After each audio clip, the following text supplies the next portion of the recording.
6 mois après sa terrible agression au couteau, l'écrivain Salman Rushdie s'apprête à sortir un nouveau livre, Victory City. Voici ce que l'on en sait. Le vendredi 12 août 2022, l'écrivain américano-britannique Salman Rushdie, qui avait été invité en 2012 par François Busnel dans la Grande Librairie, a été poignardé au cou et à l'abdomen alors qu'il donnait une conférence à Chautauqua, dans l'État de New York. L'agresseur, âgé de 24 ans, était un fervent admirateur de l'ayatollah Khomeini, le guide de la révolution islamique iranienne qui a lancé la fatwa contre l'auteur des versets sataniques en 1989. Aujourd'hui, l'auteur est remis. En ayant tout de même perdu l'usage d'un œil et d'une main. Une agression qui a eu un retentissement dans le monde entier et auprès de ses plus fidèles amis. Une attaque qui a ému le monde entier si le monde entier a pris fait et cause pour l'écrivain injustement agressé, une de nos compatriotes a vite indiqué son émotion. Il s'agit de Mylène Farmer, qui connaît Salman Rushdie depuis longtemps et qui s'est exprimée sur le drame dans les colonnes du journal du dimanche, le 14 août 2022.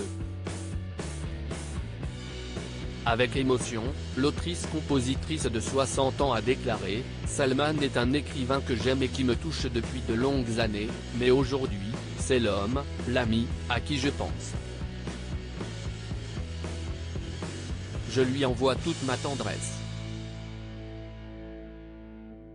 Par le passé, l'interprète de Désenchanté évoquait déjà sa jolie amitié avec l'auteur du livre Les versets sataniques et toute l'admiration qu'elle lui voue.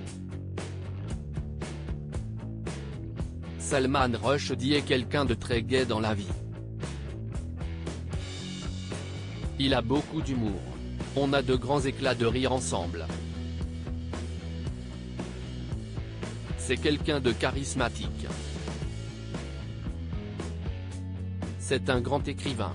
Un grand écrivain qui s'apprête donc à sortir un nouveau livre, Victory City. Un livre écrit avant son agression. Ce nouveau roman de l'auteur d'origine indienne naturalisé américain, achevé avant l'attaque au couteau, est présenté comme la traduction de l'épopée historique de Pampa Campana, une jeune orpheline dotée de pouvoirs magiques par une déesse, qui va créer la ville de Visnaga, littéralement Victory City. Un récit épique d'une femme au XIVe siècle qui va ériger une ville, subir l'exil et les menaces dans un monde patriarcal. Sans doute l'un des livres le plus attendu de l'année. Et en attendant de le découvrir, on peut voir, grâce au magazine The New Yorker, la première photo de l'écrivain depuis le drame.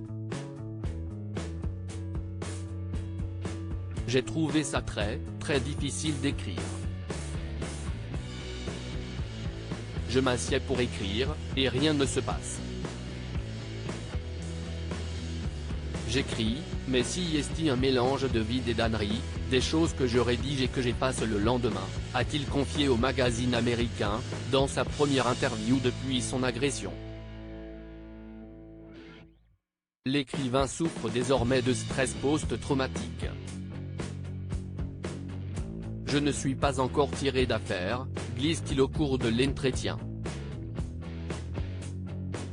L'auteur de 75 ans ne fera aucune promotion publique pour ce 15e roman.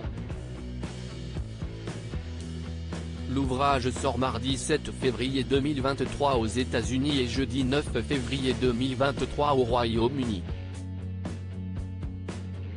Il sera par ailleurs publié dans l'Hexagone aux éditions Actes Sud en septembre 2023. Here the SN UK Edition. US publication date, February 7th. UK on February 9th. Not long now. pic.twitter.com/arbipixelikeg, Salman Rushdie @Salman Rushdie, January 14, 2023 supérieur à cliquez ici pour découvrir la photo de Salman Rushdie après son agression à lire aussi Knock at the Cabin, ou M. Night Shyamalan a-t-il trouvé l'inspiration pour son nouveau thriller ?